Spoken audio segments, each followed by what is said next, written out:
Hello everyone, welcome to career information. तो employ state insurance corporation, जिसको हम ESIC के नाम से जानते हैं, उसके अंडर एक रिक्रूटमेंट निकला है for the post of social security officer, manager grade 2 और सुपर इंटेंडेंट पोजीशन के लिए। तो यहाँ पे टोटल 93 वैकेंसी है। उसमें से ओपन के लिए 43, एससी के लिए 9, एसटी के लिए 8, ओबीसी के लिए 24, ईडब्ल्यूएस के लिए 9 वैकेंसी है। बाकी A B C D E जो कैटेगरीज है पीडब्ल्यूडी, उसके हिसाब से भी आप यहाँ पे चेक करो। Ex service man 9 vacancies total है। तो इस वीडियो में मैं आगे आपको बताऊंगा क्या क्वालिफिकेशन, जो भी इंपॉर्टेंट चीज़ें है, जैसे कि आपका एग्जाम पैटर्न कैसा होगा, प्रीलियम होगा, मेंस होगा, अप्लाई कैसे करना है, और बाद में आपसे मैं सारे लिंक भी शेयर कर दूंगा अप्लाई करने के, और इस पीडीएफ के भी मैं आपको लिंक शेयर कर दूंगा। तो पूरा वीडियो अच्छे से देखिए, ताकि जो भी डॉक्यूमेंट्स नीडेड है या फिर जो भी आपको एग्जामिनेशन के लिए तैयारी करनी है, सारी इंफॉर्मेशन मैं आपको यहाँ पे बताऊंगा। तो चलते हैं आगे। तो जैसे मैंने बताया, आपको 93 वैकेंसी है। स्केल ऑफ पे जो है वो पे लेवल 7 के हिसाब से, पे मैट्रिक्स के हिसाब से आपको मिलेगा। 7th पे आपको लागू होगा सेंट्रल, और बाकी अलाउंसेस भी आपको मिलेंगे, क्योंकि ये परमानेंट पोजीशन है। डीएचआरए, ट्रैवल, जो भी आपका ट्रांसपोर्ट अलाउंस या फिर मेडिकल अलाउंस सेल्फ और डिपेंडेंट के लिए। सबसे इंपॉर्टेंट आपका क्वालिफिकेशन, तो आपका degree of recognise university, okay, degree of recognise university. लेकिन यहाँ पे एक चीज यहाँ पे उन्होंने मेंशन की कि प्रेफरेंस जो है वो कॉमर्स, लॉ या फिर मैनेजमेंट कैंडिडेट्स को मिलेगा। लेकिन इसका मतलब ये नहीं कि बाकी अप्लाई नहीं कर सकते। तो बाकी भी अप्लाई कर सकते हैं, लेकिन प्रेफरेंस शायद बाकी कैंडिडेट्स को मिलेगा जो कॉमर्स, लॉ और मैनेजमेंट की तरफ से है। उसके बाद में working knowledge of computer including office suits या फिर डेटाबेस के बारे में आपको पता होना चाहिए। डिजायरेबल एक्सपीरियंस के बारे में भी यहाँ पे बताया गया है। अगर आपका 3 साल का एक्सपीरियंस है तो अच्छी बात है, डिजायरेबल है। उसके बाद में आपका अगर कोई गवर्नमेंट अंडरटेकिंग, लोकल बॉडी या फिर जो शेड्यूल्ड बैंक होते हैं उसमें भी अगर आपका है तो भी अच्छी एक आपको एक अपॉर्चुनिटी है। नेशनलिटी के बारे में तो ज़्यादा बताने की ज़रूरत है नहीं। एज लिमिट के बारे में बात करूंगा। ओपन के लिए एज लिमिट 21 से लेकर 27, और आपका एज कट ऑफ जो है डेट वो है 12 अप्रैल। ओके, तब तक आप अपनी एज कैलकुलेट करो। बाकी जो भी कैटेगरी वाइज है, एस सी एस टी 5 साल का relaxation as per the norms, तो 32 ईयर्स तक एलिजिबल है। ओबीसी 30 ईयर्स तक, मतलब +3 होता है। पीएच मतलब पीडब्ल्यूडी कैंडिडेट्स के लिए, ओपन के लिए जो होता है 10 साल, उसमें +3 होता है। अगर आप ओबीसी प्लस पीडब्ल्यूडी और एससी एसटी प्लस पीडब्ल्यूडी है तो आपको 15 साल का यहाँ पे मिलेगा। वैसे एक सर्विसमैन को 3 साल, ओपन के लिए 6 साल, ओबीसी और एससी एसटी के लिए 8 साल आपको यहाँ पे मिलेगा। यस, आप 12 अप्रैल तक आप अप्लाई कर सकते हो। ऑनलाइन ही करना है, ऑफलाइन आपको कुछ भी अप्लाई नहीं करना है। इंपॉर्टेंट पॉइंट्स, क्या क्या चीज़ें आपको ज़रूरी है, जो बहुत इंपॉर्टेंट है, बहुत से कैंडिडेट, बहुत से बच्चे पूछ भी रहे थे। तो फोटोग्राफ ज़रूरी है, ब्लैंक इंक के साथ सिग्नेचर जरूरी है, लेफ्ट थंब इंप्रेशन जरूरी है, वो ब्लैक या फिर ब्लू इंक से भी चलेगा। हैंड रिटन डिक्लेरेशन बहुत जरूरी है, जो व्हाइट पेपर पे आपको ब्लैंक इंक से लिखना है। ये चीज याद रखना, 4 चीजें आपको अपलोड करनी है। मेरे ख्याल से जो भी बैंकिंग एरिया से बच्चे होंगे उनको ये सारी चीजें ऑलरेडी पता होगी। तो यस, ये स्कैन करके रखना। सिग्नेचर कैपिटल लेटर्स में मत करना, ओके। उसके बाद में आपको क्या रिटर्न जो है डिक्लेरेशन वो क्या चाहिए, तो आए उसके बाद में आपका नाम, और आपको ये पूरा स्टेटमेंट लिखना है एक पेज पे और उसको स्कैन करवाना है अच्छे से। उसका मैं आपको डायमेंशन भी आगे बताऊंगा, लेकिन जस्ट आप ये चीजें नोट करके रखो। Okay, so above mention hand written आपको खुद लिखना है। ये चीज याद रखना, आपकी जो भी हैंड राइटिंग है उसमें ही आपको लिखना है अच्छे से।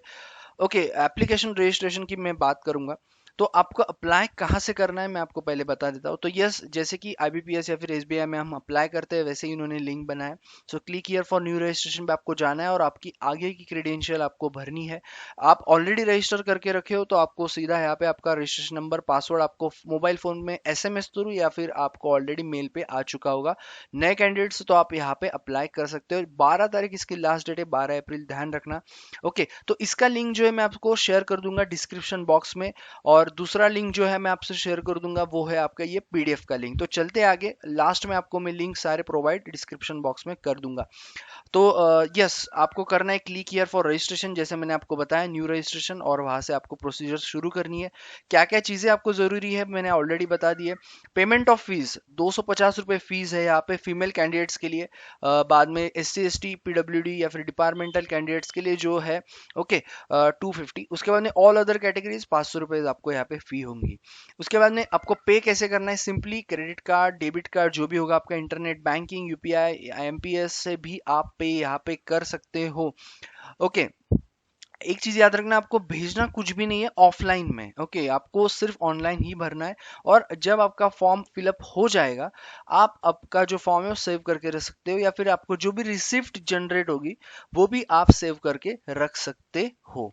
ओके, डॉक्यूमेंट स्कैनिंग की मैं इन डिटेल बात करूंगा अभी। तो फोटोग्राफ का जो था 20 से लेके 50 KB के अंडर आपका होना चाहिए, जो ऑलरेडी होगा बच्चों का, जो भी बैंकिंग के दिए होंगे, या फिर जो भी नए बच्चे हैं उनको ध्यान रखना कि 20 से 50 KB के अंडर, और पिक्सल का भी ध्यान रखना डायमेंशन के लिए 200 से, तो 200 इंटू 230 तक होना चाहिए, 50 KB के ऊपर आपका नहीं होना चाहिए। पेंट में जाके एडिट कर सकते हो।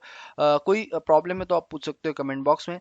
सिग्नेचर की बात करूंगा तो ये आपका 10 से 20 KB के अंडर और 140 से लेके इंटू 60 पिक्सल का आपका होना चाहिए। थंब एक्सप्रेशन जो है, इम्प्रेशन जो है आपका 20 से 50, अगेन यहाँ पे भी आपका 240 बाय 240 पिक्सल। हैंड रिटन 50 से 100 KB का 800 इंटू 40 पिक्सल। ये सारी चीज़ें बहुत ज़रूरी है अपलोड करने, मतलब फॉर्म फिलअप करने से पहले ये सारी अपलोड करने वाली जो इंफॉर्मेशन है वो रेडी रखना। Centre of examination, the examination will be conducted online in various venues. बहुत सारे वेन्यूज यहाँ पे आपको मिलेंगे। आपके जो नज़दीक वाला वेन्यू होगा वो आप वहाँ पे फिलअप कर देना। बहुत सारे वेन्यूज में ये एग्जाम होगा। टीएडीएल नहीं मिलेगा, प्रीलियम एग्जाम होगा। स्कीम ऑफ एग्जामिनेशन की बात करेंगे तो प्रीलियम इन डिटेल में आगे अगर आपको मैं आगे बताता हूँ एग्जाम सेंटर्स के बारे में, लेकिन सारे सेंटर जो आईबीपीएस में होते हैं वही सेंटर्स आपको यहाँ पे मिलेंगे। फॉर रेफरेंस मैं आपको बता देता हूँ। उसके बाद में स्कीम ऑफ एग्जामिनेशन की बात करेंगे तो प्रीलियम आपका होगा।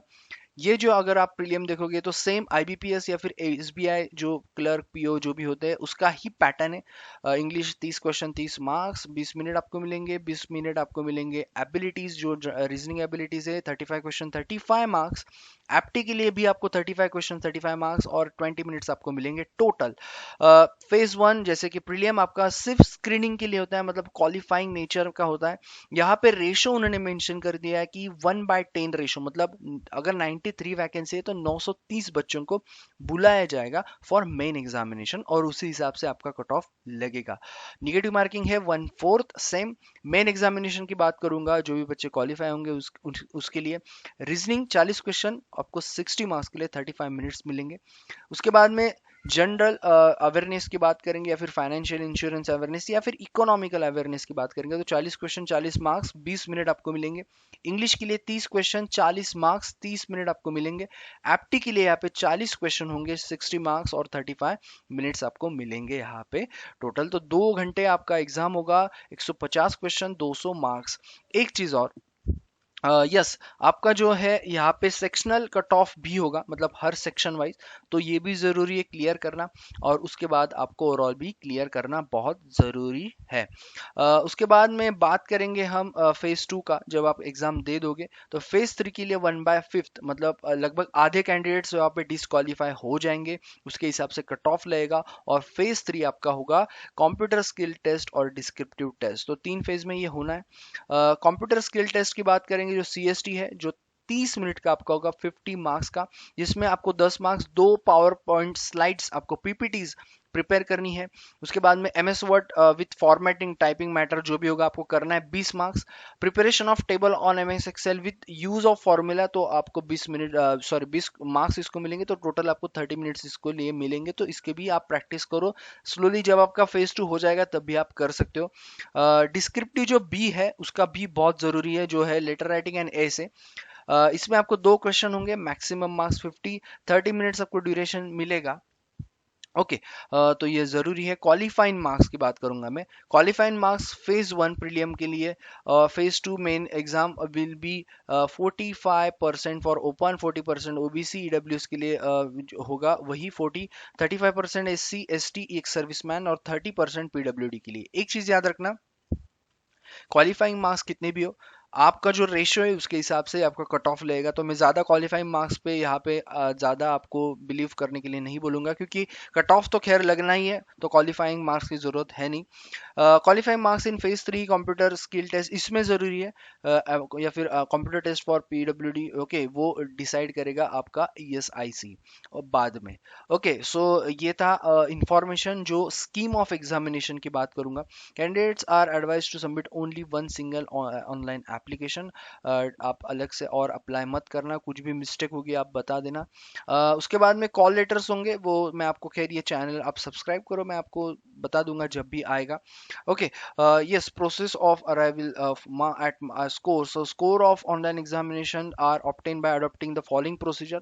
Number of questions answer correctly by candidate each objective test, and जो भी wrong answer होगा तो वो उसका हिसाब से corrected score so obtained by candidates are made equivalent to take care of a minor difference in difficulty level if any in each of the objective tests held in a different session to arrive at a equated score. Scores obtained by candidates are equated by distribution of scores of all the forms. Test wise scores on total is reported in decimal up to 2 digits। जो होता है cut off are applied in 2 stages, जैसे मैंने आपको बताया, individual test और total.